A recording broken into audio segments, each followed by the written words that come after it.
What is going on, Misfit Nation? Welcome back to another episode of the Misfit Wrestling Podcast. I am your host, Matt the Misfit. Tonight we're going to go over this very good episode of AEW Dynamite for May 17th, 2023. We got a ton of news to go through here. We got a big announcement regarding the next program for All Elite Wrestling.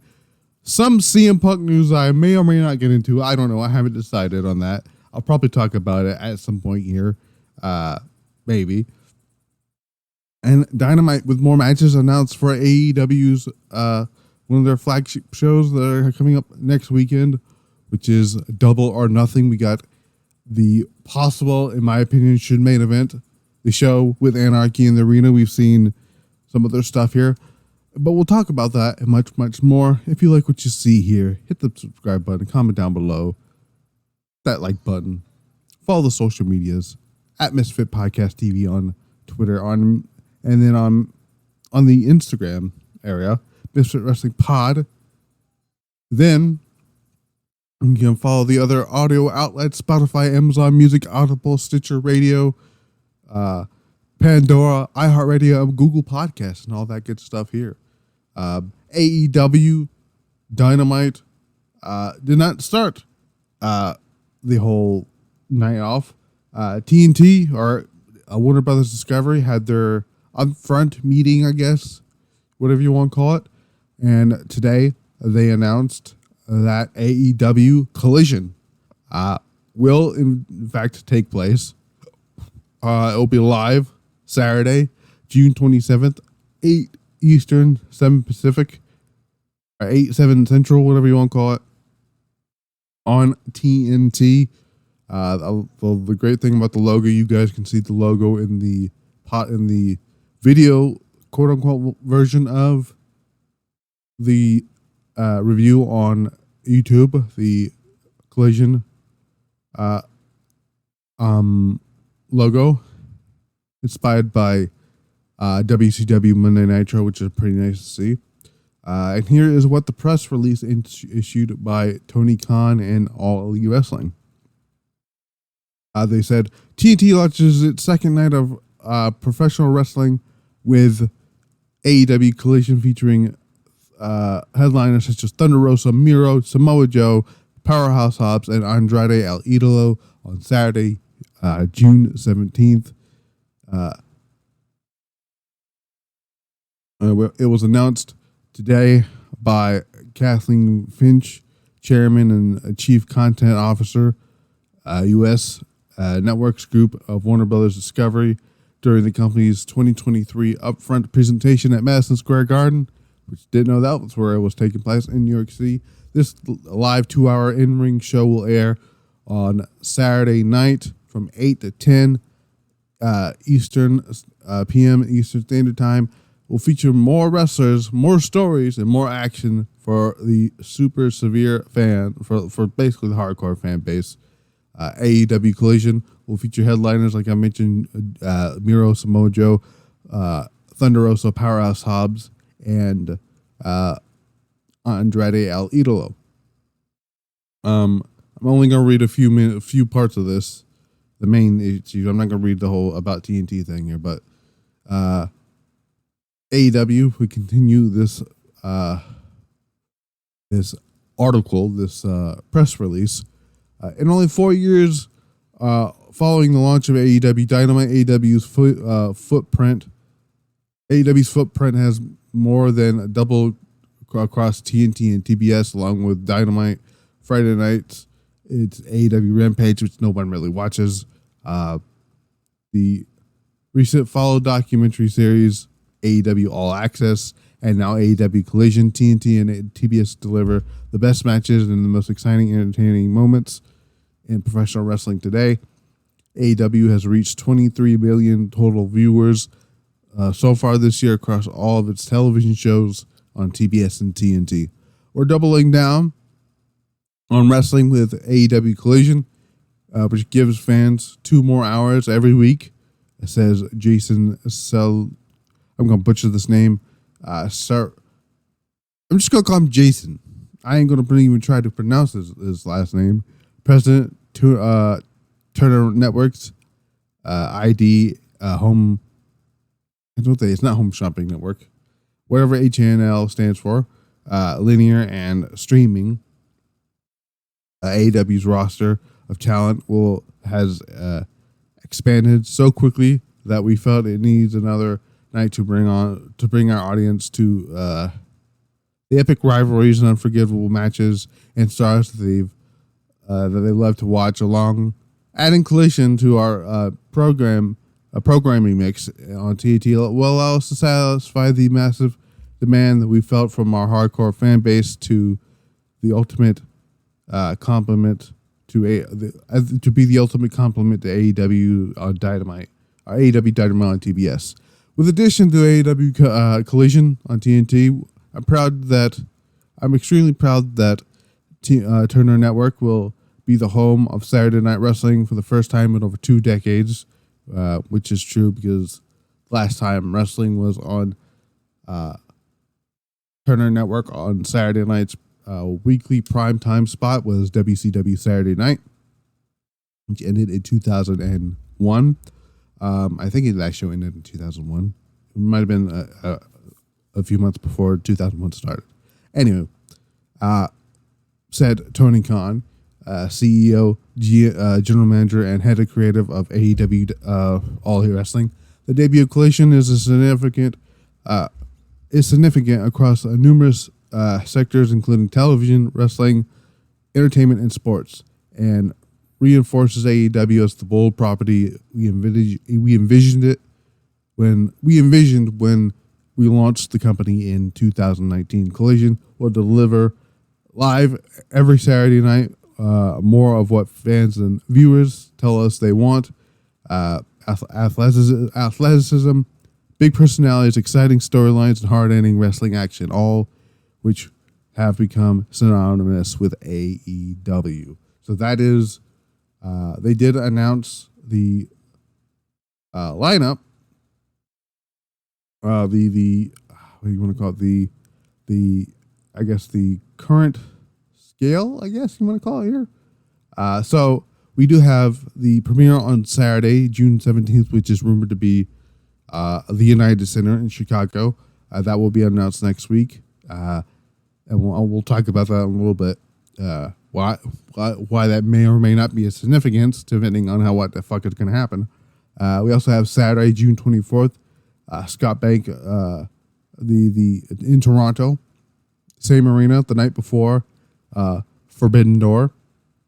June 29th, they're going to still be in Toronto, Hamilton, Ontario. Or not, they'll still be in Canada for Hamilton, Ontario, Saturday, July 8th.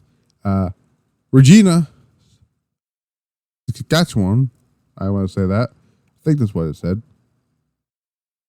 I think that's Saskatchewan.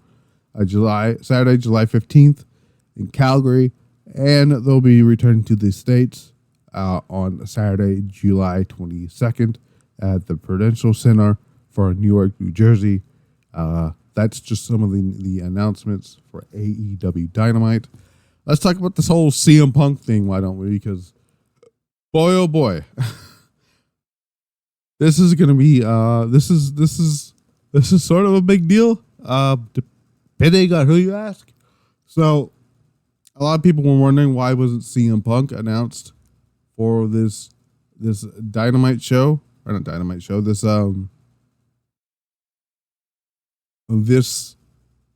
Collision show. So apparently he was part of the original press release that was going to go out.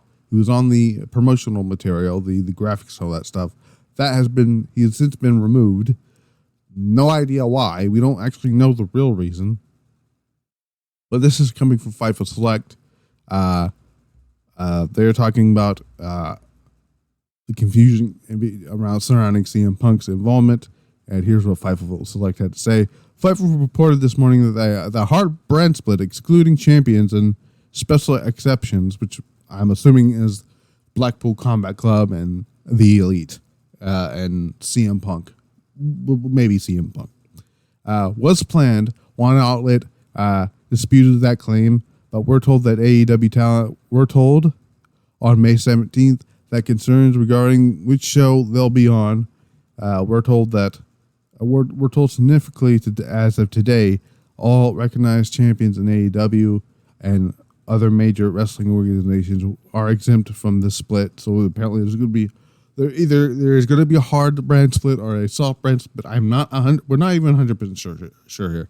Even Fightful's not 100% sure, because one week they were told soft brand split, and today we were told a hard brand split. CM Punk was not featured in the upfront or the press release for Collision, though it had been reported that he was planned for them.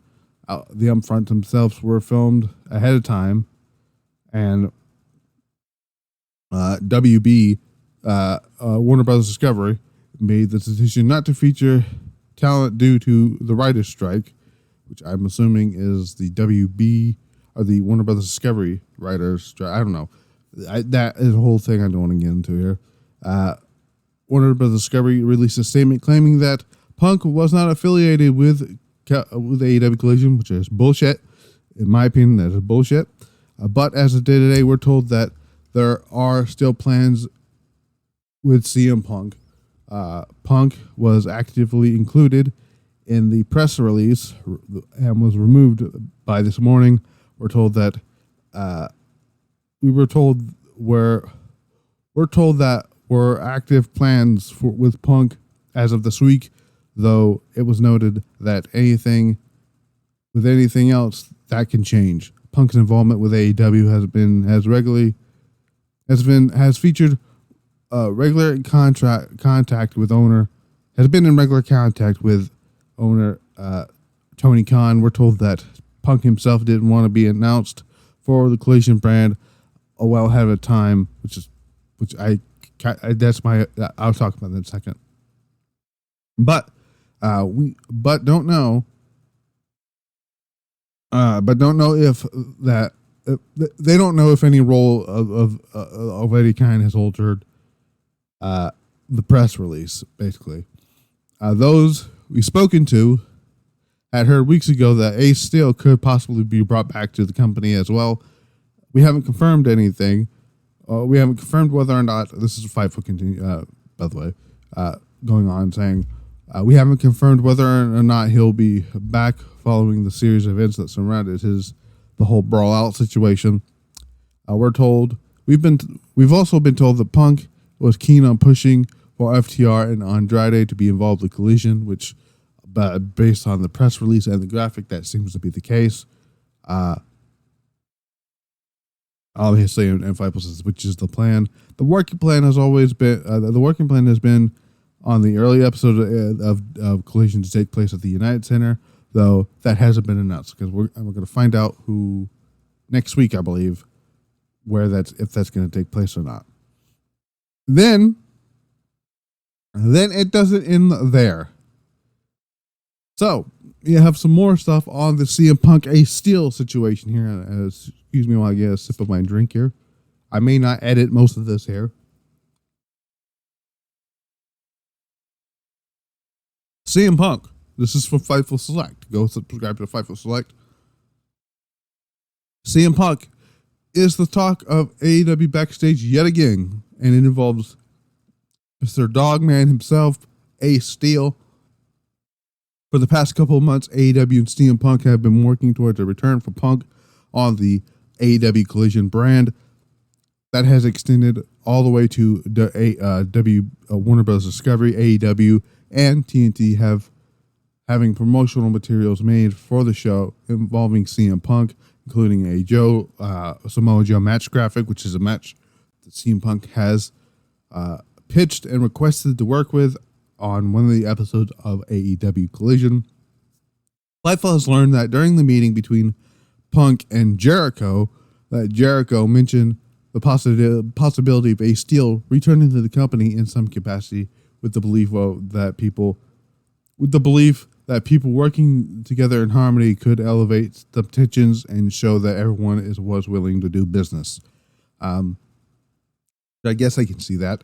Fightful was told that there was a meeting this week between AEW and CM Punk, and it extended to Punk it was extended to Punk that Steele would have the ability to be with the company and work directly with Punk. However, it was made clear that Steele would not be able to be at AEW television. We haven't been told any. We haven't learned specifically how Punk reacted to this outside of him not being in agreement with it. We've not been told if this is tied to Punk not being featured on the WBD Warner Bros. Discovery materials, or the statement they made about him not being associated with the brand. Though it was noted to us that those plans for AEW were basically having AEW camera crew to film materials at CM Punk's home in Chicago on Wednesday, which is today. But we're told that we haven't been told that if that's actually happened or not. As of now, we're told that we have not been told a change of in plans for CM Punk. PW Insider reported that Impact was interested in bringing in Steele in the recent weeks, but he passed, leading to the belief that he was AEW or WWE bound. Then it gets even fucking worse from there. So CM Punk put on blast Mr. Brian Alvarez. I don't actually know what was fucking something about everything that I mentioned here about the whole Punk being pulled from the promotional stuff for Collision. That apparently set off CM Punk, because Punk on Instagram said the following, and I quote, "Look, everyone, Brian Alvarez doesn't like it when misinformed internet trolls make up rumors about him. So please stop making up rumors and stories for clicks while Brian makes up rumors and stories for clicks. Okay, he's married for God's sakes. By God, that man has a family. Also, quote unquote," and he puts on the parentheses, "Brian Alvarez, shut the fuck up and stop talking about me. Challenge day one." Oh, but it doesn't end there, my friends. It does not end there at all, because oh boy, it doesn't end there at all, because there's more to it. There is more to it. I don't actually remember what else he said here. He said here, "Friendly reminder, I haven't been on television in 9 months, and y'all just can't stop talking about me. Maybe stop. You'll feel better. Love, hate, it's all the same. It's all the same shit. I don't enjoy being the sole person that pops up on entire information click industry based on toxic gossip from lying sources. But what can you do? When you're the king, it comes with a crown." And he also said something about touching grass, which was kind of funny, because then something else, I forgot what was the other line, but it was funny. It had to do with Danhausen and Punk. It was pretty funny here. Anywho, so then Punk posted a photo of an email that he didn't receive, that Brian sent to somebody else about CM Punk, saying, "I feel stupid even bothering to write this, but David's Bixen span is one of his moods. I have been reading the stupidest shit for the last 3 days. If you ever talk to Punk about this, and I doubt you will, and I doubt he'll even give a shit, or give a fuck or whatever, please let him know that I do not, nor have I ever had a problem with him. It's been 4 years, and Bix and still believes that I hold a grudge against CM Punk because he was dating Maria. And the best part of that is I'm writing this on the anniversary weekend of with my wife." Brian says, allegedly says, "I can only imagine that shit that I can only imagine the shit that will be written in within another 4 years. So yeah, hope things are going well for you, and let me know if you need anything, Brian. I don't know who he sent that to. And Brian and David Bixens's man tweeted out something about he responded to something about Brian Alvarez, who I'm assuming was responding to CM Punk, who said, "LOL, what?" And David was like, the guy who basically framed Punk as a sexual predator in your newsletter a few months after you found out he was dating a woman you had a worked crush on is still mad at you about 17 years later. You know, the thing that you defended all the defended writing at the time or whatever. And I don't know what the fuck's going on here. So that all that shit is kind of like insane. And I don't want to touch any of that. However, my whole thing is I think most of this is all talk. And what I mean by that is I think all this is just a work. Now, this stuff that happened today is a work. That's what I'm saying. The stuff that happened all out, that's legit. But the stuff that's happened today, I think that is to get people talking about Collision, and it's working. Get people somewhat intrigued and somewhat interested, and people are talking about Collision. So I think that's what's happened here. I don't have any inside sources on that. I don't. But who knows? Who the fuck knows? I do have some other news here, sad news here, before I get into the AEW Dynamite review. We had some very sad news here. We found out during AEW Dynamite, this came out from Ric Flair, unfortunately. We found out the news that WWE Hall of Famer superstar Billy Graham passed away. He was dealing with some. He was very sick. I believe we found out he was on life support, and he is no longer with us. So my thoughts and prayers go out to the friends, family, and basically the friends and family of superstar Billy Graham. Also, while I'm on it, because I didn't get to talk about it on Friday, because I didn't know about it until after. Because I didn't know about it until after I recorded the SmackDown review. Thoughts and prayers go out to the friends, family, and all the good friendos over there at Going in Raw. Steven Larson, they lost one of their best friends, and the Enforcer Stevie. I'm probably going to forget his last name. I apologize, but every time he was on the screen, I thought he was pretty cool too. Pretty cool dude from what I've seen of him. I never got to interact with him, but he seemed like a nice dude. So my thoughts and prayers are out to you guys as well.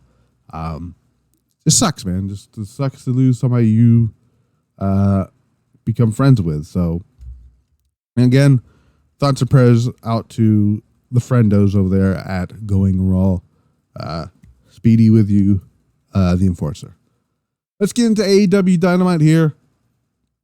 I'm sure that was actually a strong episode of Dynamite. I loved Dynamite last week. I wanted to record the episode, but I for some reason I did not get to it. I don't know why, but I didn't record it, and that's my fault. But the show opened up with Wardlow strangely calling out Christian Cage, and then Christian Cage whipped his ass. This segment was fucking terrible. But it set up Wardlow, Christian Cage for Double or Nothing. That's going to happen at the pay-per-view, at the PAPE, as they like to call it. It's happening next weekend. I do think I made the announcement on Twitter what's happening that weekend, because I'll talk about that after I get to the review here. There was that. We've seen a lot of Orange Cassidy do tonight, as he and Darby Allin teamed up to take on Big Bill and Liam Moriarty. Match is fine. Orange Cassidy and Darby Allin, I think, work well as a tag team. I believe it or not, I didn't think they would. I didn't think it would work as well as I thought it would. He has Slumdog Millionaire into a Code Red, which looked beautiful. But Big Bill gets hit with the orange punch, stop the interference. But Darby Allin goes a headlock takeover pin for the pinfall, and Orange Cassidy and Darby Allin not retain anything. They win their match here tonight. And it was not the last we've seen of Orange Cassidy. We saw him all night. Backstage, you see the Young Bucks arriving to the arena. They were asked about Kenny Omega. Then they were jumped by the Blackpool Combat Club. They're going at it, and that will tie into the main event segment, which we'll get into a little bit later, which I'm fucking excited for that. Backstage, we see Arn Anderson pull up to tell Wardlow that he should have been out there. Yes, Glock Anderson needs to be out there. I'm kidding. Just kidding. But Wardlow says that he wasn't, and Arn asks if what he's prepared to do. Wardlow says Christian, you can play with letters and suggest all you want or whatever. He challenges Christian to a ladder match at Double or Nothing for the TNT title. Christian, I believe, accepts at some point, so there's that. And here we go. First the mini segments with fucking Orange Cassidy. Orange Cassidy is shown backstage. He says a lot. People want a shot at his title, and he tells them to go tell Tony Khan, as he will fight them all at Double or Nothing. Exodus Prime lost to Sammy Guevara. The match basically starts. The GTH for the win, and the match was over. Sammy Guevara gets on the mic, says they're trying to turn Sammy Guevara to a babyface. It's not working. I'm not even going to try to read what he said here because no one was buying it. Like, he says stuff like, what some stupid shit, and then I'm like, well, didn't you just agree that you were going to lie down for MJF at Double or Nothing to get a title match? It was fucking weird. Anywho, Jeff Jarrett and his crew, Team TNA. I'm going to call them that, by the way. I'm just going to call them Team TNA. They come out before they could start talking. FTR appears, pushes Satnam Singh off the stage, through the tables. It's the first time he's taken an actual bump. They begin crawling with brawling with their challengers. Because if you aren't aware, because like I said, because I didn't review the show last week, unfortunately, Jeff Jarrett, Team TNA are going to be challenging FTR for the titles at Double or Nothing. Karen Jarrett somehow makes a fucking appearance, just randomly. Didn't see that coming. She comes out here, low blows Cash Wheeler, which allows Jeff Jarrett to hit the stroke on Dax Harwood. Satnam Singh then returns to the ring to drops a double clothesline, double choke slam rather, and their attack is rounded out with double guitar shots to the head of FTR. So, yeah, there's that. Darby Allin is shown backstage. Says it's no secret that how much the upcoming title match means. However, Sammy Guevara then turns up to, I guess, one of them to take the belt or whatever. We have women's tag team action here. We found out before the show, Fightful, Sean Rossap put up the tweet that Jamie Hayter was unable to compete here tonight. She apparently suffered some type of injury. It was supposed to be Toni Storm and it was supposed to be the Outcast, Toni Storm, Ruby Soho, and Saraya taking on Hikaru Shida, Britt Baker, and Jamie Hayter. That was just turned into a regular tag team match with Saraya being in the corner of Toni Storm and Ruby Soho. The match was fine. Shida comes out with massive pop. People love Shida. He gets new music. And gets a new look too, which is great. Shida does not take the pinfall. Surprisingly enough, which surprised the shit out of me, was Britt Baker took the pinfall here. And we found out a little bit later on that Toni Storm challenged Jamie Hayter to a title match at Double or Nothing, and I'm fucking excited for that because their match of Full Gear ruled a bunch of ass. Lots of ass there. Toni Storm, Ruby Soho get the win here. Renee Paquette shown with Orange Cassidy once again, because again, Orange Cassidy was out throughout the show a lot. Claims that 20 people spoke to Tony Khan, which I don't know if that's actually accurate or not, because there's no way 20 people spoke to Tony Khan in the span of 12 to 30 minutes that this whole thing started. About facing him for the Internet Championship, the International Championship. It suggests that Blackjack Mulligan suggests the Blackjack Battle Royal for the title at the pay-per-view, and that's ends up being the thing. Tony Khan is backstage, talks about the collision announcement that we found out earlier on the night, and talks about the date, and the next week will reveal the premiere episode, which is rumored to be the United Center in Chicago. Roderick Strong defeated Chris Jericho in a Falls Count Anywhere match. This was a lot. This ruled. Okay, this ruled a lot of ass. Like, I'm so happy for Roderick Strong. Roderick Strong, who came back, by the way, 2 weeks ago, had a great match last week. What was it, a tag match? He teamed with Adam Cole and Best Friends, which was he teamed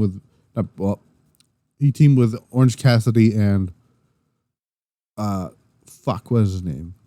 Bandito, to take on the members of JS with Jericho on the commentary team. This is great though. Roddy attacks Jericho as soon as they get into the ring, nailing knee strikes. The Messiah of the Backbreaker gets his skull all over the place here. They actually take the stipulation of Falls Count Anywhere literally, because they go all the way. I think they went into the bathroom at one point too. Jericho then looks for the walls of Jericho. He manages to lock it in, but he is able to get a hold of the ropes with Roddy is. This is before they spill out to the outside. Once they do, Jericho sends Roddy into the crowd, and the two begin brawling up the stairs. Jericho throwing a garbage can at Roderick Strong. Roddy responds by throwing Jericho into the railings. The two continue to brawl at the top of the concourse area, with Roddy dropping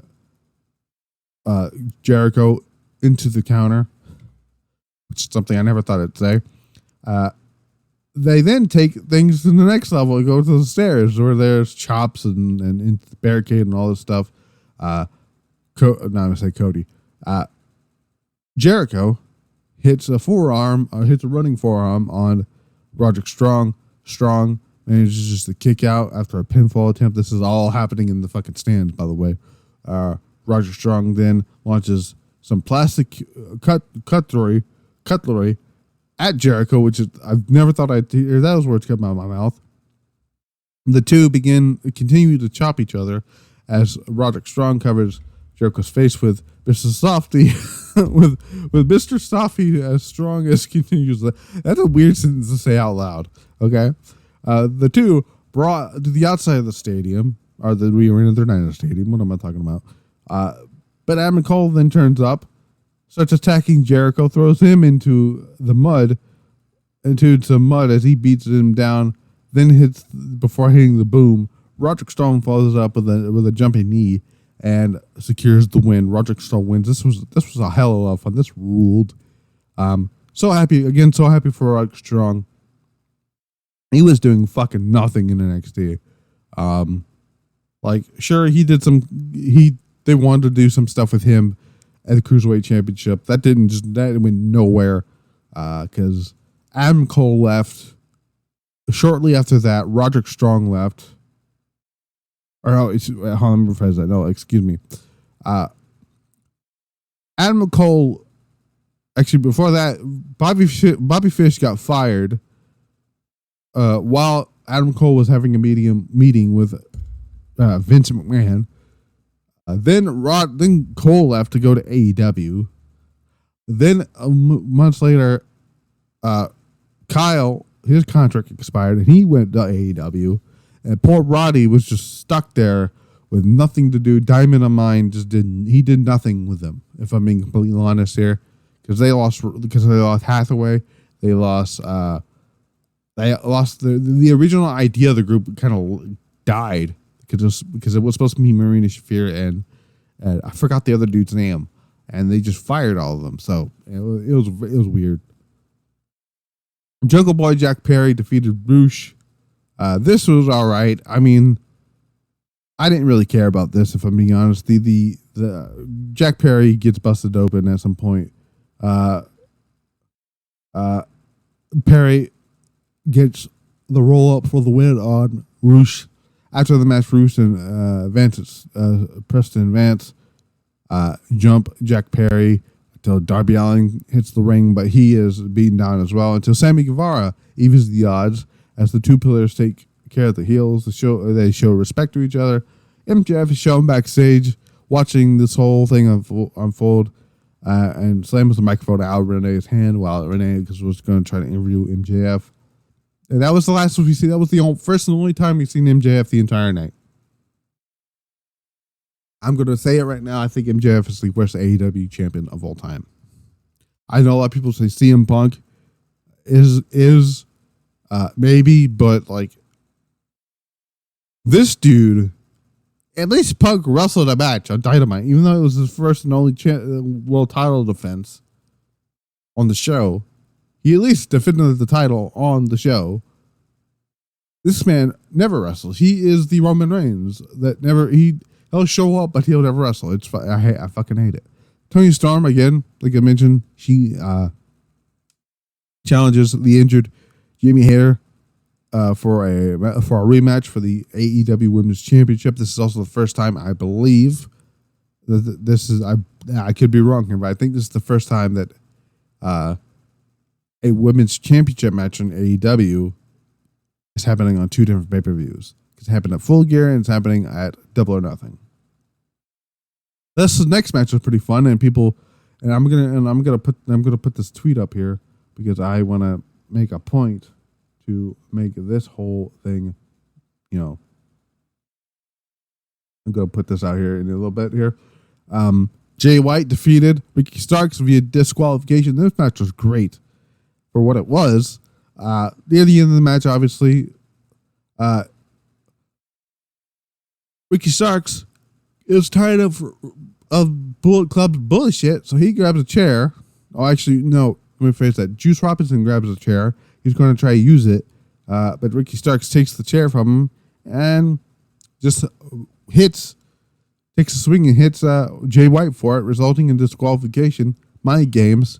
Also, to hold this over to because to be honest, this match should have been saved for the pay-per-view, but it looks like they are going to do it at the pay-per-view. And I think Jay White's going to actually take the W properly here. And I tweeted out after this happened, I said, remember when I said weeks ago that Jay White putting over Commander and what he did, even though he, in winning fashion, wasn't a bad thing and Jay White would be fine? Yeah. People are quiet now. Oh, but people fucking hated that a few weeks ago. They were shitting all over it. Look who's stupid now. Or look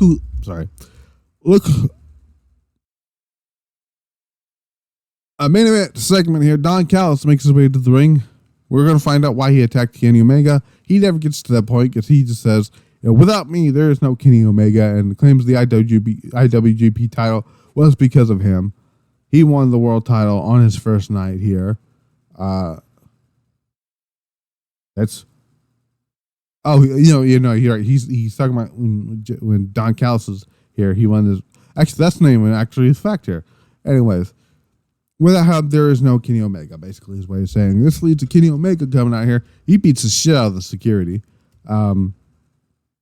Blackpool Combat Club appears and outnumbers Omega. Moxley says that the war is already over, and this is the final warning because they are the elite. The Young Bucks come out. They appear with a variety of weapons, followed by Hangman Page, who comes out from a month hiatus to play off that injury of being stabbed in the eye with a screwdriver. They run down the ramp, start brawling with the BCC, sending them up the ramp. The elite stands tall. Page gets on the microphone and says, "They are the whole heart and soul of this place. They are the elite." It says at Double or Nothing, it's going to be the elite versus the Blackpool Combat Club, Anarchy in the arena. That's how the show went off the air. I thought the show was pretty good. From what it was here. Match of the night, I'm going to go with Chris Jericho and Roderick Strong. Performer of the night, I'm going to go with Roderick Strong again. Moment of the night, I'm going to go with the elite reuniting as a whole here. And what I think is going to happen, I think Konosuke Takeshita is going to get involved at Double or Nothing, and he's going to turn on the elite and join and he's going to join Blackpool Combat Club, and that's going to lead way into Kota Ibushi making his long-awaited, anticipated AEW debut, and then we're going to set the stage for Blood and Guts, Blackpool Combat Club with Konosuke Takeshita as the new man, Wheeler Yuta, Claudio, Moxley, and Bryan against the Young Bucks, Page, Omega, and the debuting Kota Ibushi. What do I got going on? Later this week, I have the SmackDown review. Hopefully, that's my plan. I did get to do that. I unfortunately did not get to do Raw because if I've been completely honest with you guys, I didn't even watch the show because I wasn't at home most of the day to watch the show. So I know what happened, and it didn't seem like it was that very interesting here. Like at all, I guess. I know Liv Morgan is hurt. I know that. But that's all, all that stuff here. Seth Rollins is now going to be in the MCU. He's going to be playing a character on the Captain America movie. Congratulations, Seth Rollins. That should not in any way, shape, or form deviate the plan of having Seth Rollins win the title, because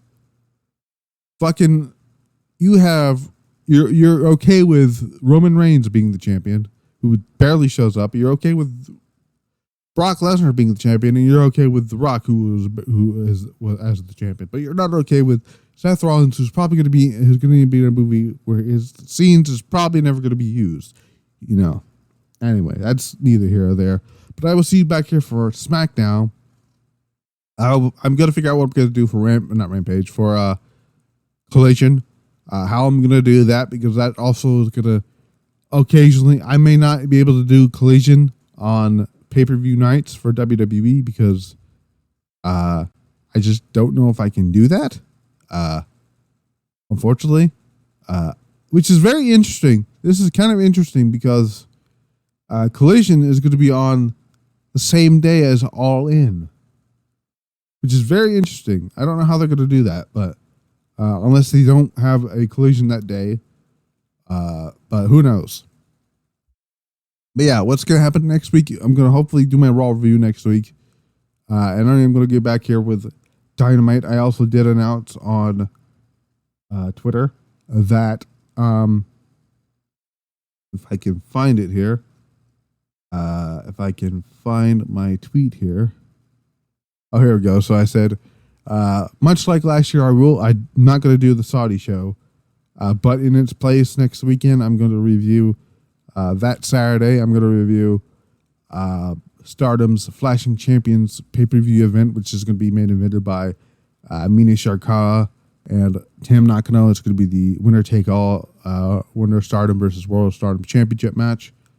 That's going to be very, very fun. I'm also thinking somewhere down the line, don't know when I'm going to do it, but I'm also thinking of reviewing the Yokohama Dream Cinderella 2021 in the summer review, a show. That was the show, for those who aren't familiar, that was the show that Natsuko Tora tore her ACL during her match with Utami Hayashishita for the World Stardom Championship, and that match was stopped because of that. So who knows? But yeah, I've been Matt the Misfit. This has been the Misfit Wrestling Podcast. All the links in the description down below for the social medias is going to be there. Until then, I will see you guys back here for SmackDown. Until then, we're out.